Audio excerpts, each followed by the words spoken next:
My name is Maya Voss. And in this life, I made a different choice, but what really changed wasn't the path, it was who walked into hell.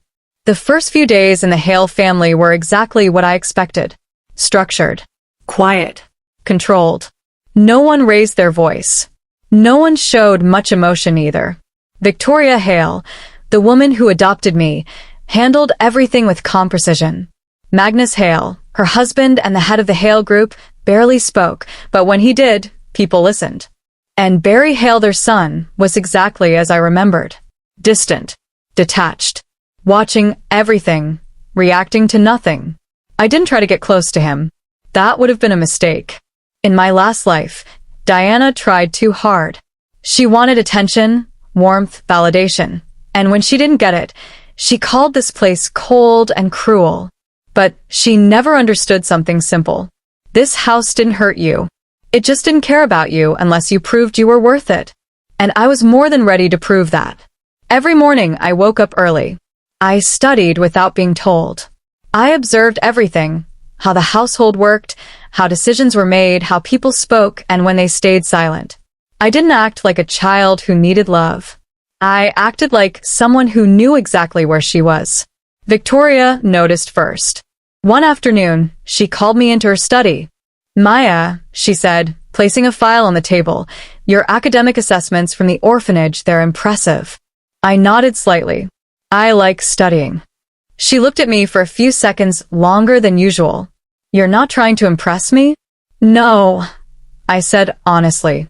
I'm trying to improve myself. That answer changed something.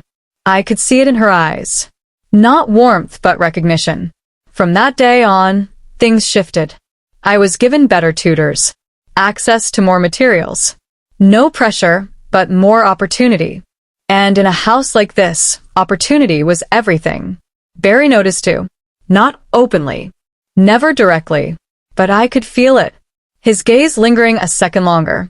His steps slowing slightly when passing by. He wasn't interested in me as a person, but as a variable. Something new.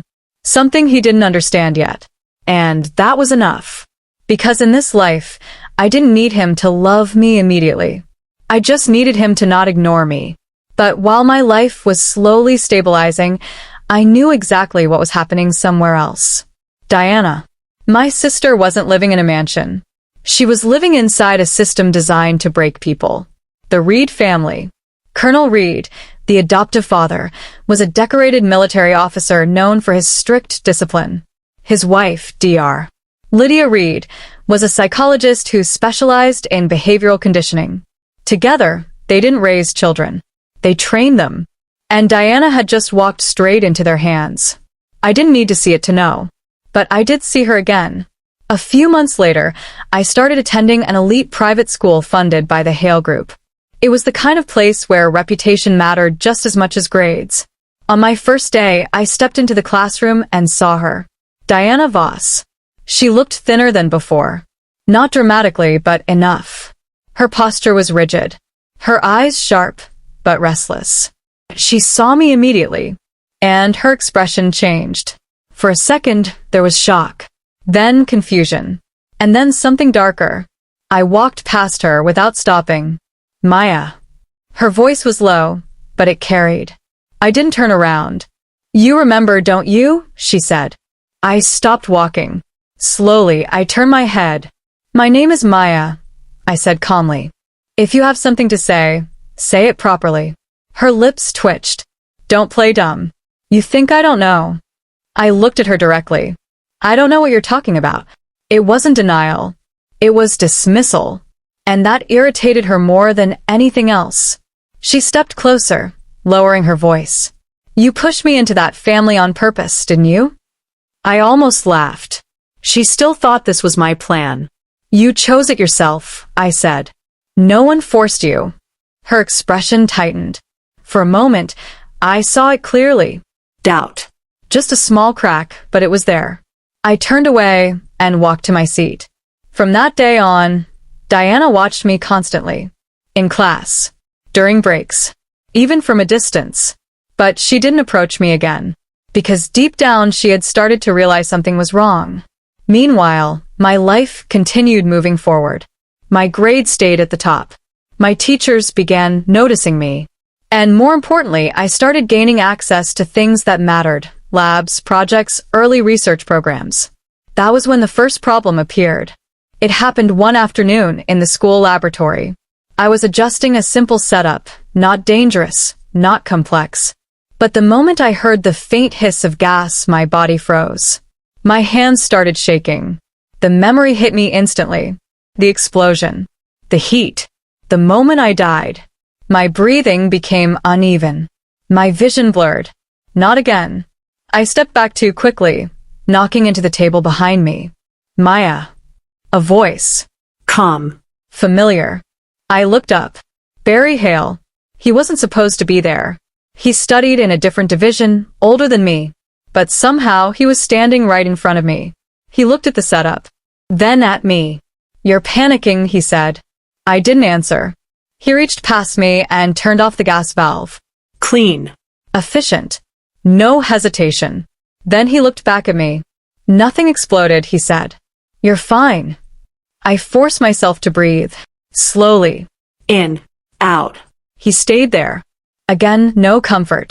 No unnecessary words. Just presence. After a few seconds, my body stopped shaking. I straightened up, avoiding his gaze. "Thank you." He didn't respond immediately. Instead, he asked, "Why are you afraid of something this basic?" I paused. Then I answered honestly, "Because I've died like that before." Silence. For a moment, I thought I had said too much. But Barry didn't laugh. Didn't question me. He just looked at me longer than usual. Then he said, "Then don't make the same mistake twice." And walked away. I watched him leave, my heart still beating faster than normal. He didn't understand what I meant. But somehow he didn't reject it either. That was enough. From that day on, something subtle changed between us. He started appearing more often. Not intentionally. Not obviously. But always at the right moment. And Diana noticed.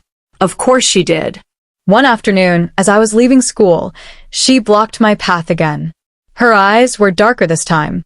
"You're getting close to him," she said. I didn't answer. Her voice sharpened. "Barry Hale. That was supposed to be mine." There it was.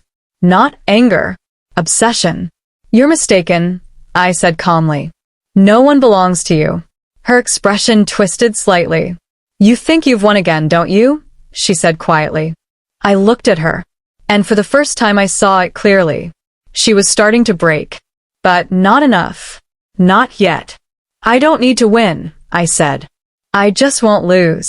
She stared at me for a long moment. Then she smiled. But this time it wasn't confident. It was unstable. "You will," she whispered. "Soon." I didn't respond. I just walked past her. Because I already knew something she didn't. Diana wasn't the kind of person who would accept defeat. She wouldn't stop. She wouldn't walk away. She would escalate. And when she did, that was when things would start getting dangerous. I tightened my grip on my bag slightly as I stepped outside the school gates. Because I could feel it already. The calm right now was just the beginning of something much worse. Ok, mặt cười với miệng há và mồ hôi lạnh mình hiểu rồi. Part 2 phải tiếp nối trực tiếp part 1. Không được viết set lại, không lặp intro nữa. Mình viết lại chuẩn nhé. The next morning, I woke up before sunrise. Not because anyone told me to, because I couldn't afford to waste time. In my last life, I survived by enduring. In this life, I was going to survive by controlling everything I could. The Hale mansion was quiet at that hour. Staff moved silently, trained not to disturb anyone. I changed clothes, tied my hair neatly, and went straight to the study room I had been assigned. No one forced me to study. That was exactly why I had to do it myself. An hour later, the door opened. I didn't look up immediately. I already knew who it was. Barry Hale. He stood there for a moment, probably wondering why someone my age was already sitting there with books open. "You're awake early," he said. I nodded slightly. I don't like falling behind. He didn't respond right away. Then he walked in, glanced at the books on the table. Mathematics. Advanced level. You understand this? He asked. Enough, I said. That caught his attention. Barry didn't like vague answers. He pulled out a chair and sat across from me.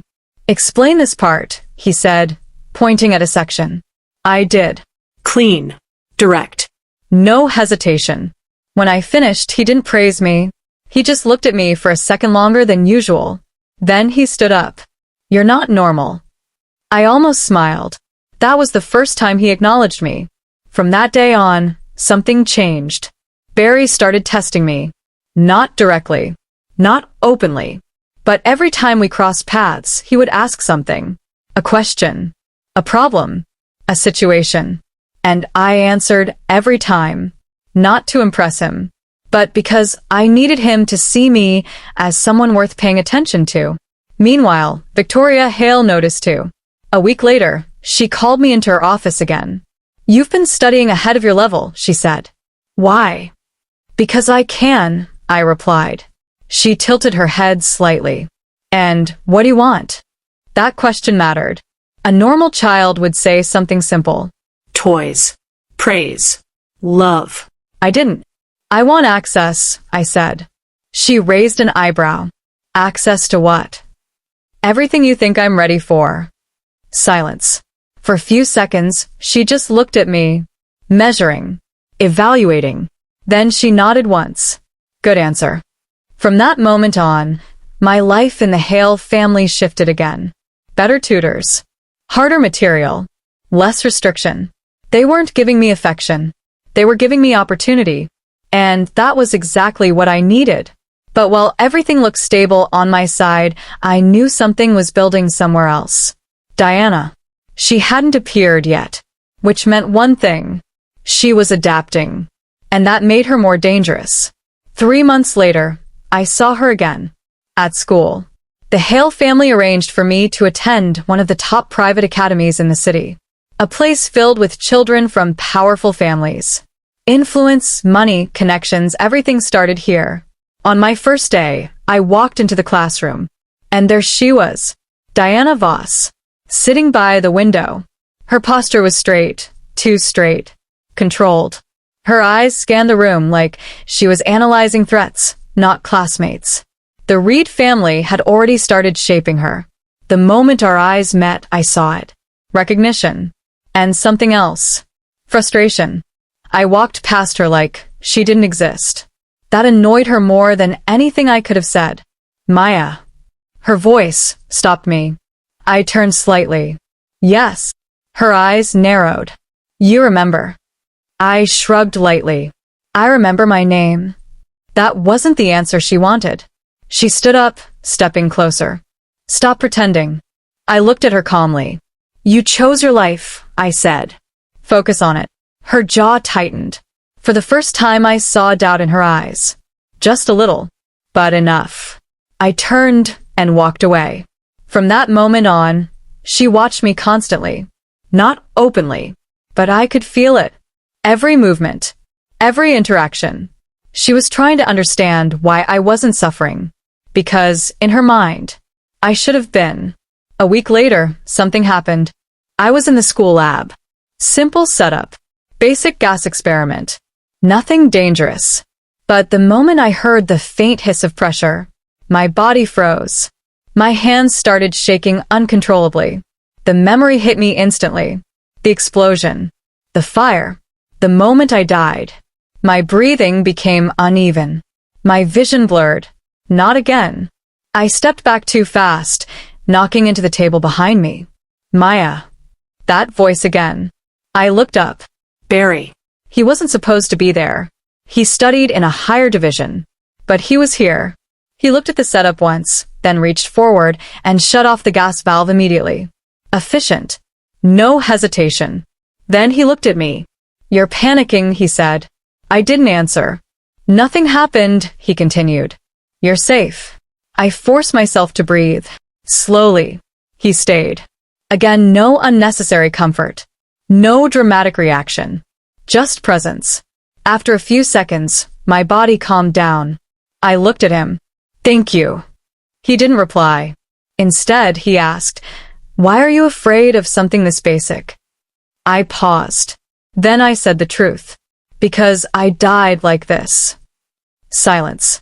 He didn't laugh. Didn't question me. He just looked at me longer than before. Then he said, "Then don't repeat it." And walked away. I watched him go. He didn't understand. But he didn't reject it either. And that mattered. From that moment, something subtle changed between us. He started appearing more often. Always at the right time. Always just enough. And, of course, Diana noticed. That afternoon, she blocked my path outside the school gate. Her expression was different now. Less confident. More unstable. "You're getting close to him," she said. I didn't answer. "Barry Hale," she continued. "That was supposed to be mine." There it was. Not logic. Obsession. "No one belongs to you," I said calmly. Her expression twisted. "You think you've won again?" she whispered. I looked at her. "I'm not trying to win," I said. "I just won't lose." She stared at me. Then slowly she smiled. But this time, it wasn't confident. It was dangerous. "You will," she said softly. "Soon." I didn't respond. I just walked past her. Because I knew something she didn't. Diana was changing. And not in a good way. The Reed family wasn't just shaping her. They were breaking her. And when someone like her starts breaking, they don't stop. They escalate. I tightened my grip slightly as I stepped out of the gate. Because I could already feel it. This wasn't just rivalry anymore. Something worse was coming. And this time, Diana wasn't going to make the same mistake again. I could feel it the moment I stepped into school the next morning. Something had already changed. Not completely obvious, but enough. Conversations didn't stop when I walked in, they lowered. Eyes didn't stare, they avoided. Distance appeared where there used to be neutrality. It was subtle, controlled, and that told me everything I needed to know. Diana had already started. I walked to my seat like nothing was wrong. Bag down. Books out. No reaction. But inside, I was already analyzing. This wasn't random gossip. The spread was too clean, too fast, too coordinated. She didn't just tell people stories. She planted them in the right places. By the time lunch came, I heard it clearly. She manipulated Mrs.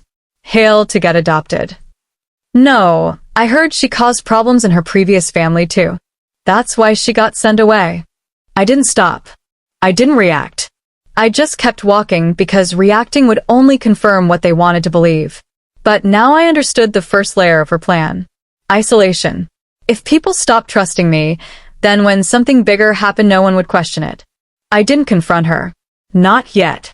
Diana wasn't attacking me directly anymore. She was building a stage first. And if I moved too early, I would be stepping exactly where she wanted me to stand. So I waited. And the next move came faster than expected. 2 days later, during lab session, I saw it immediately. My assigned station looked normal at first glance, but the gas valve was slightly off. Not broken. Not obvious. Just loose enough that under pressure it would start leaking. Slow at first, then unstable. I didn't touch it. Instead, I glanced across the room. Diana was there, pretending to adjust her own setup. But her eyes flicked toward me for just half a second. That was enough. So this was her second move. If I handled it normally, the leak would build. Maybe not a full explosion, but enough to create panic. Enough for someone to get hurt. And with the rumors already in place, it would be easy to shift blame. Careless. Dangerous. Unstable. I reached toward the valve and stopped just before touching it. Then I raised my hand. "Mr. Collins." The room quieted slightly. "Our setup isn't secure," I said, loud enough for nearby students to hear. Mr. Collins, the lab instructor known for his strict standards, walked over with a slight frown. "What do you mean?" I stepped aside. "The valve is loose. It could cause a leak under pressure." He checked it himself. His expression changed immediately. "Who prepared this station?" he asked sharply. No one answered. Of course. Because this wasn't a mistake. He fixed it himself and gave a warning to the entire class about safety procedures. The situation ended before it even started. No incident. No blame. No chaos. But the important part wasn't what happened. It was what didn't happen. I had just stopped her setup before it could begin. And she knew it. I didn't look at her again, but I could feel it. That sharp, controlled anger. Not explosive. Not obvious. But deeper now. More focused. Good. That meant I was forcing her to move faster. After that, the atmosphere shifted slightly. The rumors didn't disappear, but they lost some weight. A few students started hesitating. Doubt had entered. Just a little. But enough to disrupt her momentum. Which meant she needed a stronger move. And she made it that same afternoon. As I walked out of the school gate, someone stepped into my path. Hey. I looked up. A boy I hadn't spoken to before. Tall, composed, confident without trying too hard. His presence alone made a few people nearby slow down. I'm Charlie Grant, he said. My family works with the Hale Group. I recognized the name immediately. The Grant family was one of Hale's key partners, which meant he wasn't just another student. He had influence. He looked at me directly. We need to talk. Not a question. I didn't refuse. We stepped aside to a quieter area. He crossed his arms slightly, studying me like he was trying to confirm something. I've been hearing things about you, he said. Of course you have. And I asked. He didn't answer right away. Then he said, Diana Voss told me you're dangerous. There it was. Direct escalation. She wasn't just spreading rumors anymore. She was targeting people who could influence others. Smart. But not enough. And you believed her? I asked calmly. I believe information when it's consistent, he replied. So she fed him more than just one story. I nodded slightly. Then you should also believe what you've seen. He paused. Just for a second. That was enough. Because reality always leaves traces. You don't act like someone who's hiding something, he admitted. Because I'm not, I said. Silence stretched between us. Then he stepped back slightly. I'll be watching. Good, I replied. Because that was exactly what I wanted. Not trust. Not yet. Just directed at her. As he walked away, I felt it clearly. This wasn't just between me and Diana anymore. She was pulling in external pressure, expanding the field, which meant one thing. She was preparing something bigger. That evening, when I returned to the Hale mansion, Barry was already in the study room. He didn't look up when I entered. You handled it. I paused. So he knew. Of course he did. I avoided it, I said. That's the same thing, he replied. I sat down across from him. You saw the report? Yes. That made sense. The school was connected to the Hale Group. Any irregular incident would be tracked. He finally looked at me. That wasn't random, he said. No, I answered. Who? I held his gaze for a moment. Someone who doesn't stop once they start, I said. He didn't ask further. But I could tell he understood enough. And that mattered. Because if this kept escalating, I would need someone who could see what was really happening before everything collapsed. That night, I didn't sleep right away. I sat by the window, replaying everything. Rumors. Lab setup. Charlie. Step by step. Clean. Controlled. Intentional. And then it clicked. She wasn't trying to destroy me slowly. She was building toward something.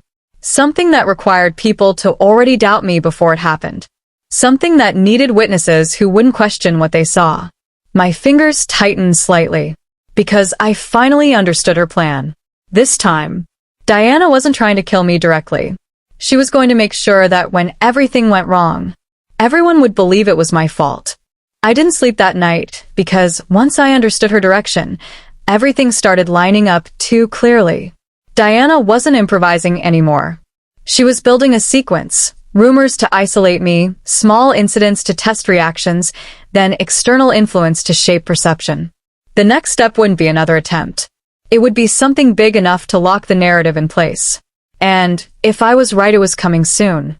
The answer appeared 2 days later, when the school announced a joint academic showcase with the Hale Group, a high-level event where selected students would present projects in front of executives, investors, and partner families. It wasn't just a school activity. It was a stage. Exposure, evaluation, and reputation all in one place. And I was on the list. So was Diana. That confirmed it. This was where she would act. The showcase required us to prepare a working demonstration. Mine was a controlled chemical reaction model, safe, precise, and something I could fully manage. I reviewed every component myself, checked every connection twice, then a third time. I didn't trust anything left unattended, because if Diana wanted something dramatic, she would target the one place where I couldn't afford failure. The day of the event, the hall was already filled when I arrived. Representatives from the Hale Group sat in the front rows. Magnus Hale was there. Victoria Hale, too. And beside them, Barry. He didn't look at me immediately, but I knew he was aware of everything happening. That was enough. Students began presenting one by one. Everything ran smoothly, controlled, professional, until it was my turn. I stepped onto the stage, placed my materials down, and began the setup. My movements were steady. My voice was calm. Every step followed the plan I had already rehearsed multiple times. But halfway through the preparation, I noticed something. The pressure reading was off. Not by much. Just enough to matter. I didn't react immediately. I adjusted the angle slightly, pretending to continue as normal, but my mind was already running through possibilities. I had checked this system myself. That meant the change happened after. During transport. Or right before the presentation. I didn't look around. I didn't need to. This was it. If I continued, the reaction would destabilize. Not a full explosion, but enough to cause a visible failure. Maybe a minor injury. Enough to trigger panic. Enough to confirm everything people had been hearing about me. Careless. Dangerous. Unstable. Exactly what she wanted. I paused. Just for half a second. Then, I made a decision. I stopped the demonstration. The room went quiet immediately. I'm halting the setup, I said clearly. There's a pressure inconsistency. A few people in the audience exchanged looks. That wasn't part of the presentation.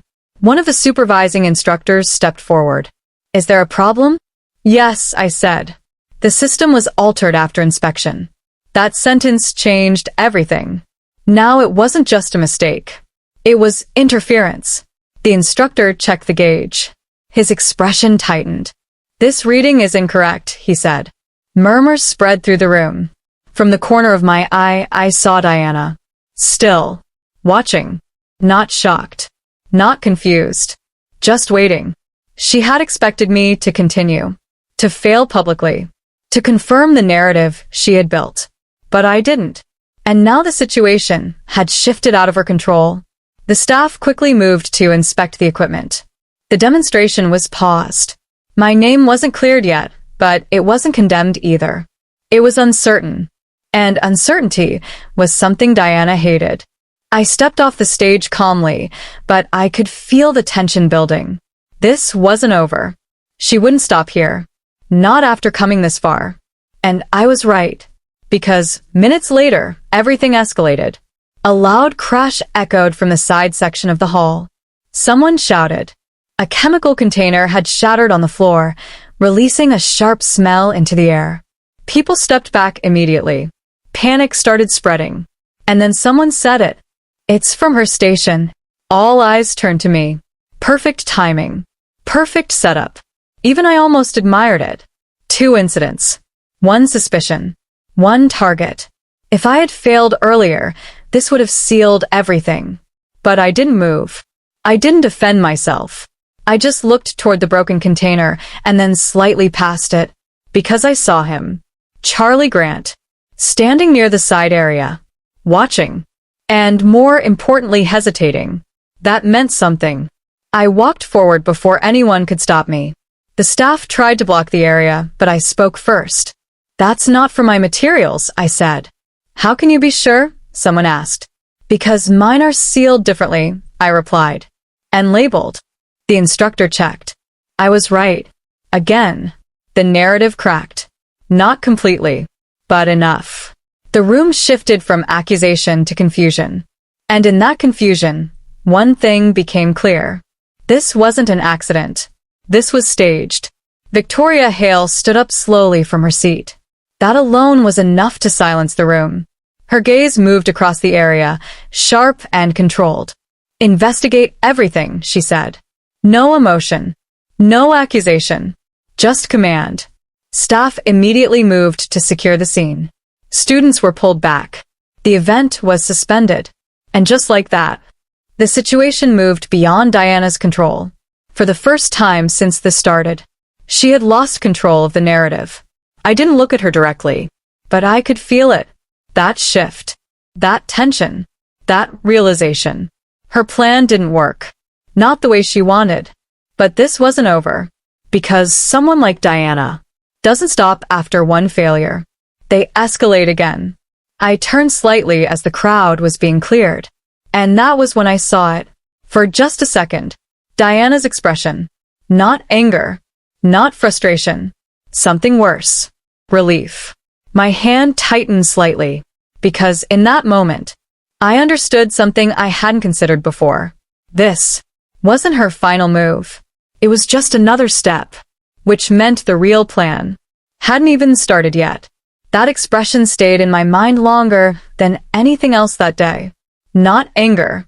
Not failure. Relief. Diana had expected something else to happen. Something bigger than what we just saw. That meant the broken container, the pressure setup, even the rumors, they were all part of a build-up, not the final strike. I didn't go home immediately after the event ended. I stayed just long enough to watch how the investigation moved. Staff sealed the lab area, instructors reviewed equipment logs, and security pulled camera footage. The Hale group didn't treat this like a school accident. They treated it like interference. That alone changed the scale of everything. By the time I returned to the mansion, it was already dark, but the house wasn't quiet like usual. There was movement. Staff walking faster. Phones ringing more than normal. Something had already escalated beyond school level. I stepped into the study room and found Barry there, standing this time, not sitting. He didn't look surprised to see me. "It wasn't the main event," he said immediately. I stopped. So he saw it too. No, irraplia. It wasn't. He looked at me directly. Then was she trying to trigger? That was the first time he said it without asking who. He already knew. I walked closer to the table, placing my bag down slowly. "Something that needs witnesses," I said. "And authority."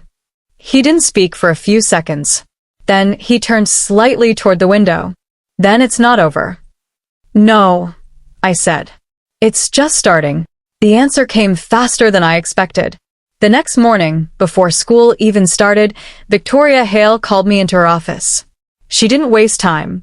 "There was an attempt to access restricted lab materials last night," she said. My chest tightened slightly, but my face didn't change. "At the school?" I asked. She shook her head. No. At a Hale-affiliated research facility. That changed everything. This was no longer a school-level setup. This was corporate-level risk. "And?" I asked. She placed a tablet on the desk and turned it toward me. Security footage. Grainy, low light, but clear enough. A figure in a lab coat. Smaller frame. Controlled movements. Trying to access a locked storage unit. The person failed, triggered a silent alarm, and escaped before security arrived. The face wasn't visible, but I didn't need it to be. I knew that posture. That precision. Diana. She wasn't trying to frame me inside the school anymore. She was expanding the scale. If she succeeded in something like this, stealing materials, triggering an incident, or even just being linked to it, then the blame could be redirected. Especially if the narrative was already built. Especially if people already believed I was unstable. Victoria's voice cut through my thoughts. "Your name has been mentioned," she said. I looked at her. Of course it has. She studied me for a moment. "Do you have anything to say?" This was the moment. If I hesitated, if I reacted emotionally, even slightly, it would confirm doubt. So I didn't. "Yes," I said calmly. This was planned before the school incident. That caught her attention. Explain. The rumors, I said. The lab setup. The attempt yesterday. It's all sequence-based. Someone is building a narrative first, then escalating the scale. She didn't interrupt. And the target? She asked. Me, I answered. Silence. Heavy, controlled silence. Then she nodded once.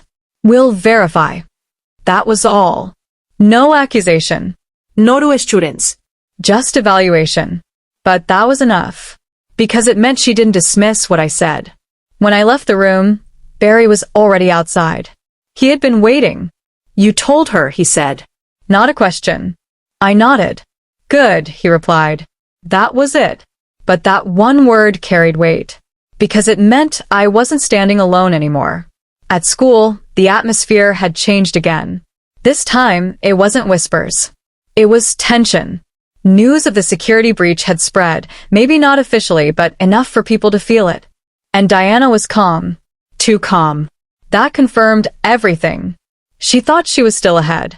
She thought the final move was already in motion. I didn't approach her. I didn't need to. Because by now, the game had shifted. It wasn't about reacting anymore. It was about exposing. The opportunity came that same afternoon. During a supervised lab review session, all students involved in the showcase were required to recheck their setups under observation. Staff present. Cameras active. Perfect conditions. Diana was there too. Of course she was. I watched her from across the room. Not directly, but enough to track her movements. And then I saw it. The same pattern. The same precision. She moved near one of the storage racks. Not mine this time, just close enough to adjust something subtly. Too subtle for most people to notice. But not for me. I didn't move immediately. I waited. Let her finish. Let her step away. Then I raised my hand. There's been tampering again, I said clearly. The room froze. Staff moved instantly. The area was checked. And this time they found it. A modified connector. Deliberately loosened. Not an accident. Not a mistake. Intentional. And more importantly, caught before use. Cameras were reviewed on the spot. Everyone stood there while the footage played back. And for the first time, Diana's face appeared on screen. Not fully clear. Not perfect. But enough. Enough to show presence. Enough to show action. Enough to break everything she built. The room shifted instantly. Not toward me. Toward her. That was the moment it collapsed. Not loudly. Not dramatically. Just completely. Diana didn't panic. She didn't run. She stood there, watching the screen, her expression unreadable. But I could see it. That tiny shift. That realization. She had lost control. Security stepped in. Staff separated her from the rest of the group. No shouting. No chows. Just procedure. And just like that it ended. Later that evening, I stood outside the Hale mansion, looking at the city lights. Everything was quiet again. For the first time since this started truly quiet. Barry walked out a few minutes later, stopping beside me. It's over, he said. I shook my head slightly. No, Iraplia. He looked at me. She won't come back the same way, I said. But this part is over. He didn't argue. Because he understood. Some people don't disappear. They change form. But what mattered was this: she failed. Not just once. Completely. The narrative she built collapsed. The control she thought she had gone. I let out a slow breath. This time I didn't die. And this time, I made sure the truth survived instead. And that's how everything ended. This time, not with silence, not with betrayal hidden in the dark, but with the truth brought into the light. I didn't win because I was stronger. I won because I remembered, and I chose differently. Some wounds don't disappear, but they stop controlling you. And sometimes, survival isn't about revenge, it's about refusing to fall the same way twice. If you stayed with the story until the end, thank you. Your time means more than you think. And maybe your second chance is already closer than you realize.